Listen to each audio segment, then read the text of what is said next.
Certainly the West, but I would argue that the anti-slavery movement in Britain, especially the Pitt, who was the Prime Minister and was a conservative, recognized that this slave revolt meant the end of British power in the Caribbean, that there was no point anymore in expecting to derive the wealth of Britain from the Caribbean sugar trade. And so he engineered a radical shift eastwards towards India in particular, where he'd grown up. And the West Indies lobby, which controlled the British Parliament, was on the skids from there on. And in 1807, Parliament passed the Anti-Slave Trade Act. So these were, epoch-making events that were engineered by slaves, black slaves in the Caribbean, and seeking to and succeeding in overthrowing slave rule and empire, with tremendous consequences for the configuration of international power at the time. And James tells this story with enormous verve and draws the conclusion that something similar is going to happen in Africa soon, that the Africans will not tolerate colonial empire, that they will rise up. And he was writing at a time when the Western left movements believed that the colonies could only secure independence if there was a left-wing revolution in the main capitalist countries. In other words, all the main left-wing parties, Marxist and otherwise, implied that essentially Africa and Asia had to wait until the class revolution took place in Britain and France and Europe, until that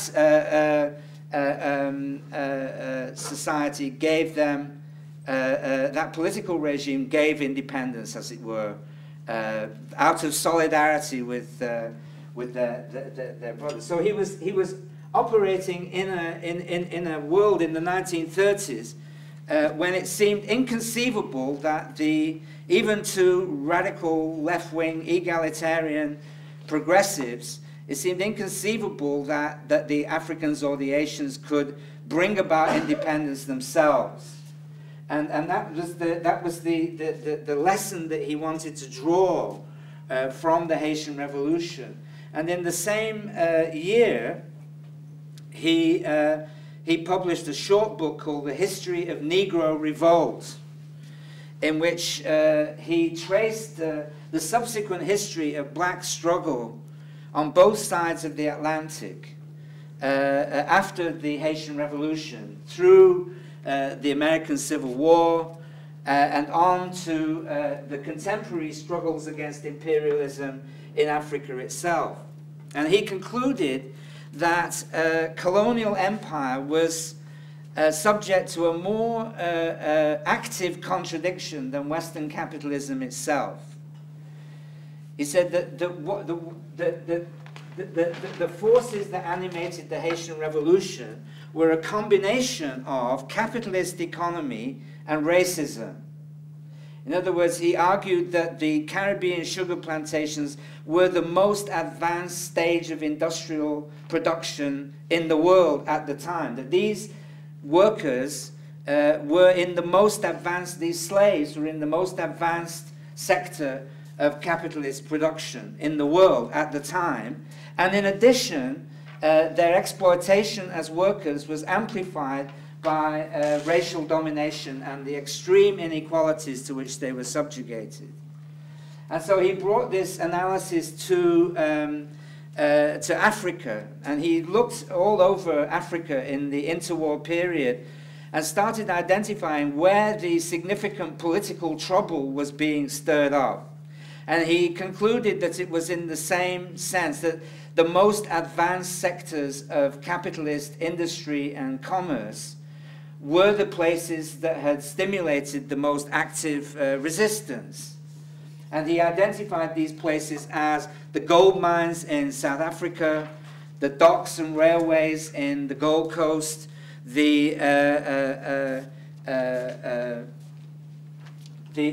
export crop producers of eastern Nigeria, and so on. And his argument again was that these are people who are not, you know, located in some peripheral and backward sector of the world economy. They are in an advanced industrial and rapidly urbanizing capitalist economy, and they bring to their experience of economic exploitation the additional cultural and political injury of being subject to racist imperial domination.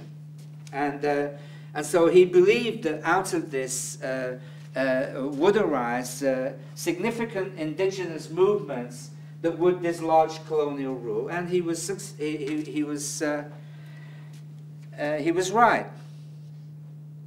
Now, the other writer I want to talk about from the Caribbean is Frantz Fanon. He was a psychiatrist from Martinique, and at some stage, in the 1950s, he went to Algeria, which was the hot spot at the time in French colonial warfare against the independence movement in North Africa. And he had a job in a hospital as a psychiatrist, but he identified and supported politically the FLN, the resistance movement, and he played an extraordinary role between the two sides, the French and the FLN. And in 1959, he published a book called The Wretched of the Earth, Les Damnés de la Terre. And it had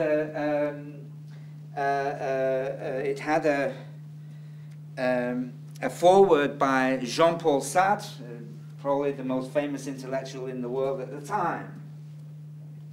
And this book is a collection of about half a dozen, 6 or 7 chapters. And the chapters are all very different. But what he's talking about is where the anti-colonial revolution came from and where he thinks it's going. And remember, he's writing in the late 50s. The first African country to gain independence was Ghana in 1957. Nigeria followed soon after. Senegal and Mali more or less the same time.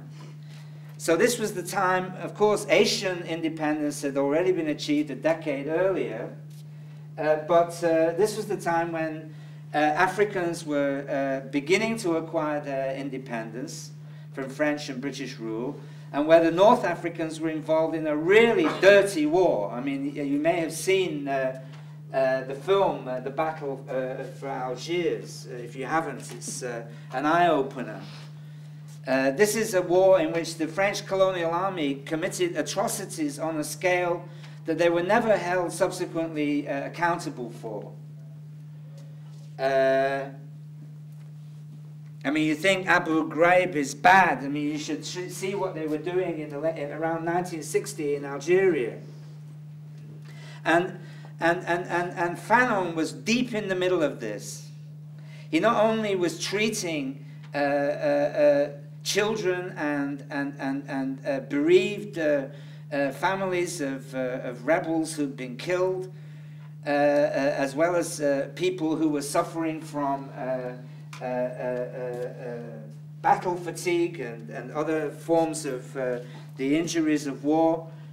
He was also treating the French soldiers, and this comes out in the book.